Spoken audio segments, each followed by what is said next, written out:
குறைந்த விலையில் தரமான வாஷிங் மெஷின். கோவை தேவி லக்ஷ்மி இண்டஸ்ட்ரீஸின் ஒரு புதிய கண்டுபிடிப்பு. வெறும் 2500 ரூபாய் பிளஸ் ஜிஎஸ்டியில் 6 kg washing machine. Washing machine உடனே ஆர்டர் செய்ய தேவி லக்ஷ்மி இண்டஸ்ட்ரீஸ், நம்பர் 3, பழைய register office building, Sanganur road, Ganapathy, Kovai. Hello friends, welcome back to my channel. எல்லோரும் எப்படி இருக்கீங்க? இன்றைக்கி ரொம்ப சூப்பரான ஒரு வீடியோ பார்க்க போகிறோங்க.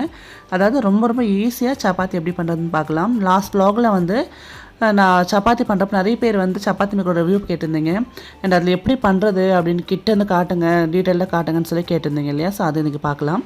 ஸோ முதல்ல வந்து நம்ம சப்பாத்திக்கு மாவு பிசைஞ்சிக்கலாம். இந்த மாவு எப்படி இருக்குன்னு பார்த்தீங்கன்னா ரொம்ப வந்து லூஸாக இருக்கணும். அதாவது நம்ம நார்மலாக வந்து பூரிக்கு பிசைகிற மாதிரியே கொஞ்சம் கெட்டியாக பிசையக்கூடாது. இந்த நம்ம சப்பாத்தி மேக்கரில் பண்ணுறப்போ மாவை மட்டும் கொஞ்சம் லூஸாக கொஞ்சம் நிறைய தண்ணியை நீங்கள் சேர்த்துட்டு மாவு வந்து கையில் ஒட்டுற மாதிரி இருக்கணும். அதுதான் கரெக்டான பதம்.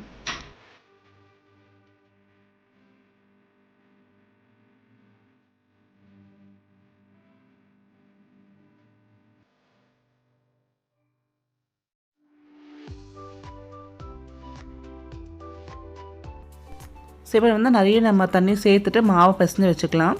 நான் சொன்ன மாதிரி மாவு வந்து கொஞ்சம் லூஸாக பிசைஞ்சுக்கோங்க. ரொம்ப வந்து கெட்டியமாக பிசைஞ்சுக்க வேண்டாம். கையில் ஏடுறப்போ நம்ம நார்மலான கொஞ்சம் நல்லா கெட்டியமாக பிசைஞ்சுப்போம் இல்லையா? அந்த மாதிரி பிசையாமல் இந்த மாதிரி கையில் ஒட்டுற மாதிரி நம்ம பிசைஞ்சிக்கலாம். பிசைஞ்சிட்டு எண்ணெய் கொஞ்சம் சேர்த்துட்டு நம்ம மூடி போட்டு ஒரு கரெக்டாக ஒரு 30லேருந்து 40 நிமிஷம் நல்லா ஊறட்டும். அது ஊறினா தான் நல்லா வரும்.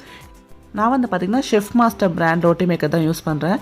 இந்த ரோட்டி மேக்கர் வாங்கி கிட்டத்தட்ட ஒரு 5லேருந்து 6 வருஷம் இருக்கும். ரொம்ப நல்லா வேலை செய்யுது.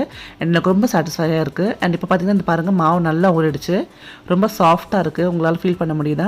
ஸோ இந்த மாதிரி தான் மாவு இருக்கணும். அது இப்போ நம்ம அந்த மாவு வந்து பால்ஸாக உருட்டே எடுத்துக்கலாம். பாருங்கள், இந்த அளவுக்கு வந்து நம்ம உருட்டி நடுவில் வச்சு ஜஸ்ட் இப்படி ப்ரெஸ் பண்ணிங்கன்னா உங்களுக்கு வந்து இது ஹீட்டில் ப்ரெஸ் ஆகுது இல்லையா? கரண்ட்டில் ஒர்க் ஆகுறதுனால உள்ள ஹீட் இருக்கும்.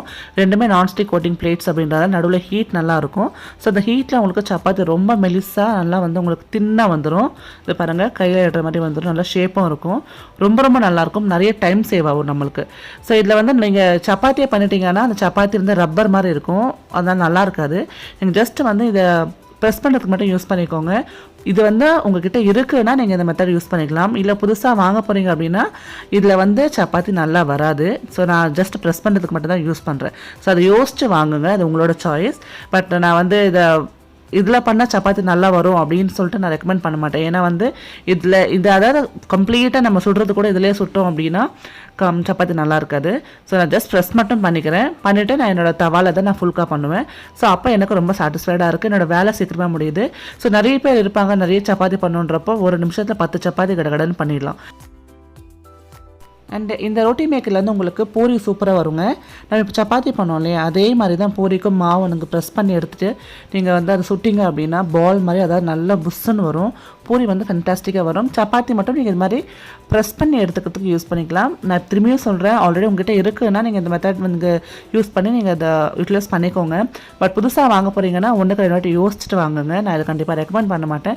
பட் உங்களுக்கு ப்ரெஸ்ஸிங்க்கு வந்து யூஸ் ஆகும் அப்படின்னு ஃபீல் பண்ணிங்க அப்படின்னா ஷெஃப் மாஸ்டர் பிராண்டே வாங்குங்க. அந்த பிராண்ட் ரொம்ப நல்லாயிருக்கு. நான் மற்ற பிராண்டெல்லாம் கம்பேர் பண்ணுறப்போ நான் யூஸ் பண்ணுறதுனால நான் சொல்கிறேன். அண்ட் இது மாதிரி சுட்டுட்டு நம்ம இது ஃபுல்காக நம்ம அழகாக வந்து சுட்டு எடுத்துக்கலாம். ஜஸ்ட் 2 சைடு மட்டும் நல்லா வந்து நான் ஒரு பாதி அளவுக்கு வந்து நம்ம வந்து நல்லா சுட்டு எடுத்துக்கலாம். இப்போ வந்து ஸ்ட்ரெயிட்டாக ஃப்ளேமில் வைக்கலாம். இது விறகடுப்பில் இப்போ யார் போய் வைப்பாங்க? ஸோ நம்மக்கிட்ட இருக்கிற கேஸ் ஸ்டவ் தான். ஸோ நான் கேஸ் ஸ்டவ்லேயே வந்து நான் அதை ஃபுல்காக பண்ணிக்கிறேன். நார்மலாக விறகடுப்பில் வச்சா இன்னும் டேஸ்ட்டாகவும் இருக்கும், ரொம்ப நல்லதுன்னு சொல்லுவாங்க உடம்புக்கு.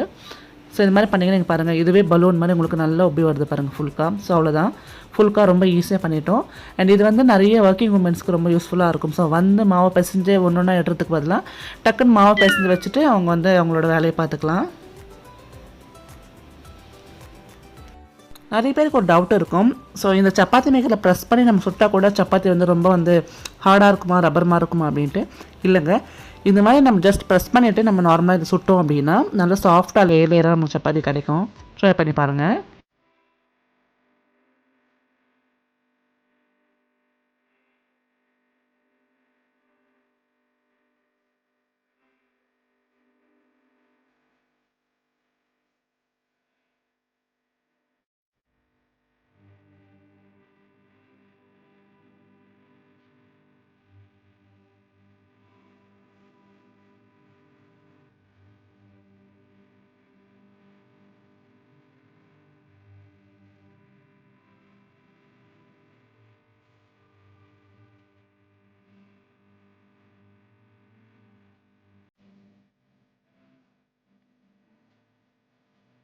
ஸோ பார்த்தீங்களா, நீங்கள் கேட்ட ரிவ்யூ நான் கொடுத்துட்டேன். நிறைய சப்ஸ்கிரைபர்ஸ் வந்து லாஸ்ட் வீடியோவில் பார்த்துட்டு ரொம்ப டீட்டெயில்டு வீடியோ கொடுங்க இந்த ரொட்டி மேக்கர் பற்றியும் கேட்டிங்க. ஸோ நான் கொடுத்துருக்கேன். கண்டிப்பாக உங்களுக்கு யூஸ்ஃபுல்லாக இருக்கும் இந்த வீடியோ நினைக்கிறேன். இந்த வீடியோ பிடிச்சிருந்தா மறக்காமல் ஷேர் பண்ணுங்கள். என்ன ஏதாவது டவுட்ஸ் இருந்தால் கமெண்ட் பண்ணுங்கள், லைக் பண்ணிக்கோங்க. புதுசாக பார்க்குறீங்கன்னா சேனல் சப்ஸ்கிரைப் பண்ணுங்கள். மீண்டும் சந்திக்கிறேன். Take care. பாய்.